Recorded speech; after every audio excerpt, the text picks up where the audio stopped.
There's this video I've wanted to cover for years. It was made at the start of the COVID pandemic, however, I didn't discover it until about mid-2022, and I've been saving it ever since. So now, ladies and gentlemen, I present to you... You cannot catch a virus. Of course! Don't you know anything about science? For the record, this is totally wrong on every level. You can catch a virus. I'll link a video from NPR in the sources which explains how viruses work, how they invade your body, and how they manage to make copies of themselves, all of which is explained in a very quick and easy manner. It also somewhat demonstrates the absurdity of what's essentially the main thesis of the video. I'll get more into it later, but this guy really makes a big deal out of how viruses aren't alive. The only reason it can stay alive, remembering it's not alive. However, that's actually incredibly irrelevant. All that's needed for a virus to be contagious is for it to have the ability to, for lack of a better term, cling on to cells within your body. That's something that can be done without being conscious, let alone alive. By the way, this is part of an anti-vaccination rant he goes on. Essentially, despite saying you can't catch a virus, he admits there is one way to catch it, which he teases a few times before he tells us. So there is actually one way that you can catch a virus, and I'm going to tell you what that is in a minute. This is why you can't get an avian flu, a swine flu, a bat flu, a monkey flu, or any other flu that affects an animal, except for one way, and we will get to that. Essentially, he believes the only way you can catch a virus is through having it injected into your bloodstream. The only way that you can catch a virus is by having it injected into your bloodstream. Now, you don't want that, and you especially don't want that if it's diluted with chemicals! So what happens with that incubated virus is that it's sterilized and put into a vaccine. Now straight away you don't want that because that's bad news. Then when it's added to 70 or 80 chemicals, you definitely don't want that in your body. Never mind that he admits recent battles with viruses in your immune system can actually be one of the reasons why you don't get sick later on. But again, does everybody get a viral detoxification at the same time? You already know that the answer is no. So why is that? Well, they may have already undergone a recent cleansing. Even though making sure you don't get sick by having you fight off the illness already is the basics of how vaccines work. So recent fights with viruses can make it so you don't have to fight a virus again later on. Doesn't that mean you should be in favor of vaccines just logically? Also, I could find no evidence that there were 70 or 80 chemicals in the average vaccine. Not even saying that's inherently wrong, by the way, just saying I couldn't find a source for it. However, I want to point out that even if that is true, so fucking what? For those unaware, a chemical is literally just anything with a defined composition. Everything we interact with is a chemical in some way or another, or is made up of some amount of chemicals. That's just how the basics of reality work. One more thing, by the way, before I completely move on from this topic. If you can't catch a virus and vaccines don't work, how exactly did vaccines eliminate smallpox because nobody could catch it anymore? And why can't you catch a virus? Because it's impossible. Yes, the first thing in this video is circular logic. It can't happen because it's impossible. I assume it's impossible because it can't happen. A virus is alive. Is a virus a living thing? No. Then it's not alive. I'm confused by your sentence structure here. You say a virus is a living thing. Is a virus alive? And then play a clip of a baby going no. For those curious, the main reason why viruses aren't considered alive is because of their inability to grow, convert nutrients into energy, or release waste products. They also lack the ability to reproduce independently, hence why they have to hijack cells in order to do such. So how is it that people think that you can catch something that is not alive? Why wouldn't you be able to? You just kind of assume that would sound impossible, but you haven't explained how yet. I've been skipping a little bit so far, but I am going to make special note of the discussion he has regarding his credentials. Now, I have no evidence he's lying about this, so I'm not going to sit here and claim that. However, I am going to make the point that it doesn't really matter. Highly credentialed people can still be wrong on things. Fuck, they can even be wrong about things in fields they've studied for a very long time. And more than anything, unlike Google and Facebook, I don't have vested financial interest dictating what I can say, and I don't have shares in vaccine companies. Bias could be a reason for somebody being incorrect, but that isn't in of itself evidence a person is incorrect. Similarly, lack of bias, and by lack of bias here you mean lack of financial motivation for your claim, isn't inherently going to make you right, although if you were right, and you're not, we'll get into why that is in a minute, that would be a good explanation for why that's the case. Good research is unbiased, don't get me wrong, or at least as unbiased as humans can be. However, not every unbiased statement is inherently going to be true. So what is a virus anyway?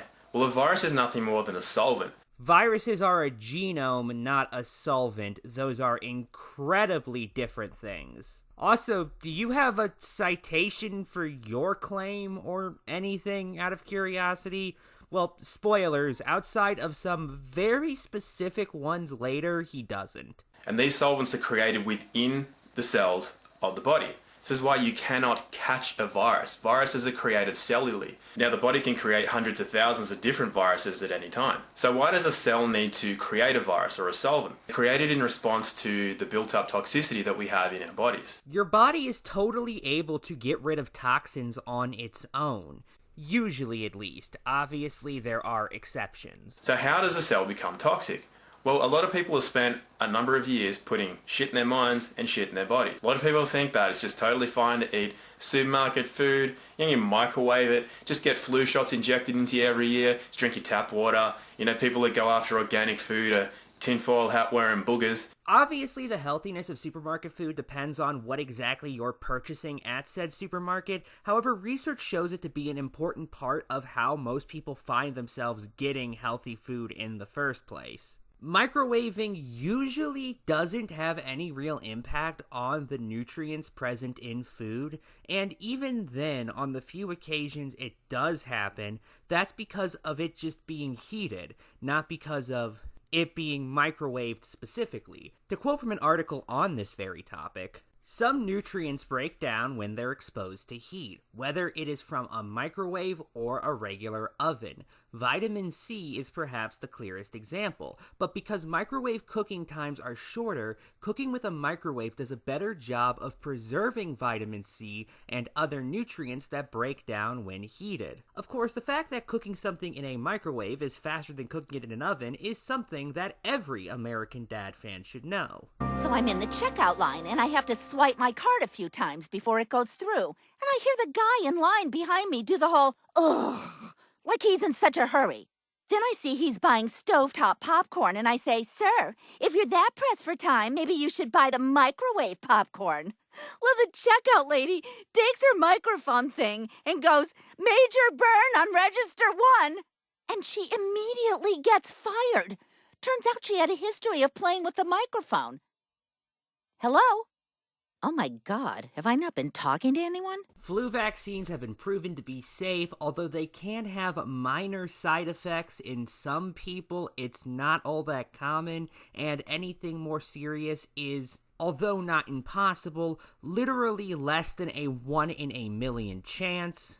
And tap water is usually safe, but that depends on a combination of factors, including your location and the age of your house. I'm also assuming you live in a developed nation when I say this. Obviously, if you don't, things get way more complicated. Also, there's no evidence organic food is healthier for you than non-organic food at this current moment. The thing is that nature doesn't care what you believe. You can believe that any of those things are true, but nature doesn't care what you believe. You just said we're putting shit in our minds, though. Wouldn't that inherently imply that nature does care about what we believe if the thoughts we think have some relation to us getting ill? And by the way, later on he directly says we need to take responsibility for our thoughts. So remembering that viruses are created cellularly as a response to your internal environment, which means, yes, taking responsibility for your thoughts,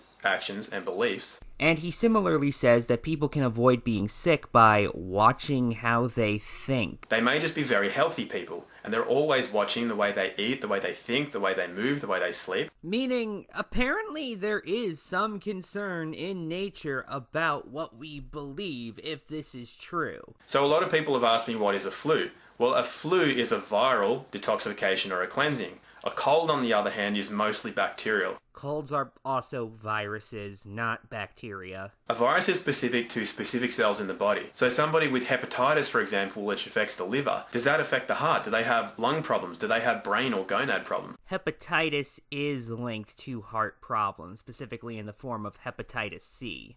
Hepatitis can also affect the lungs, by the way, in case you all were curious. Oh, and it can affect the brain as well, for that matter. Again, in case you guys were wondering. So because a virus is not transmissible within your own body, it should make sense that a virus is not transmissible between people. And it's especially impossible for a virus to make the jump between species. How exactly would something be especially impossible? Would that make it, like, double impossible with a side of fries and a large Diet Coke?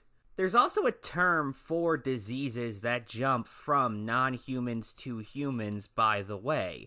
They're called zoonotic diseases, and viruses are included among that category. HIV being a very obvious example of such a thing, originally beginning in monkeys before moving on to chimps and later humans. Side note, earlier in the video he describes how viruses he believes are created, and I just realized a very obvious logical problem here. What happens is that as a virus, which is a solvent, breaks down the toxic residue within a cell, it creates essentially a toxic waste. So that's why you'll feel shitty if you've got a viral infection. And what can happen is if there's a lot of shit in your cells, you're going to create a lot of toxic waste as that virus breaks it down.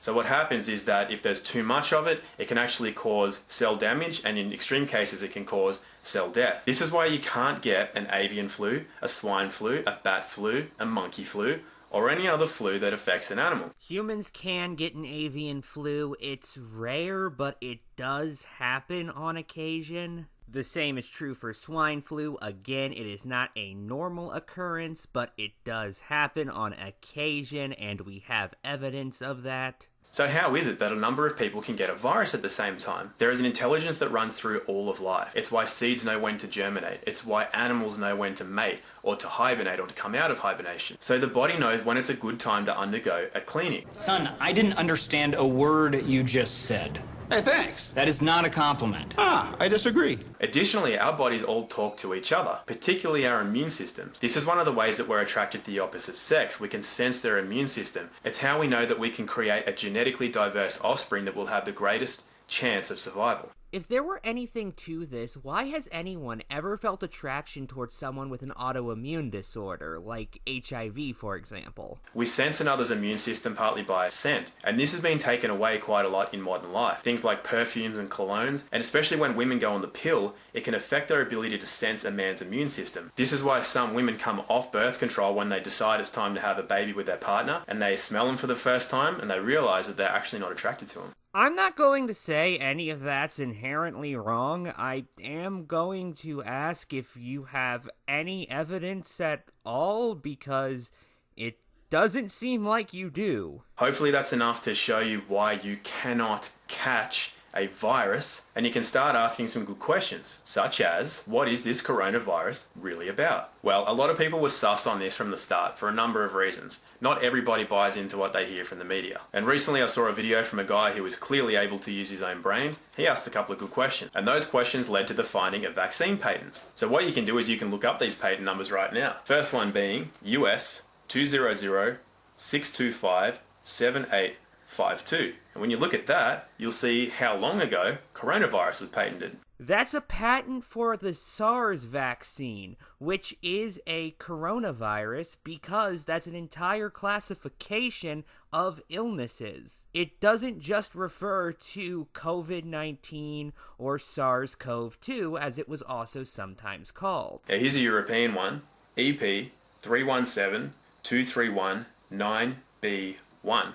And that one you'll find to be a vaccine patent, which was funnily enough just approved in November of 2019. That one's a patent for avian infectious bronchitis treatments. It has absolutely nothing to do with COVID-19. When did we start seeing coronavirus? We first started discovering coronaviruses in the mid-1960s. So you really want to question all this advice that's being given out about your toilet paper and your hand sanitizers and your everything else, and the idea that this virus is killed upon contact of heat or anything else, because a virus isn't alive in the first place, so how can you kill something that is never alive? Probably in the same way you can kill the lights even though lights aren't alive. It's just metaphorical language being used to communicate something. It's not meant literally. By the way, who's verifying these deaths? Like, who's actually counting these deaths? And who's actually verifying that the deaths that do occur aren't from any standard flu, which, by the way, flus kill 500,000 to 1 million people every year.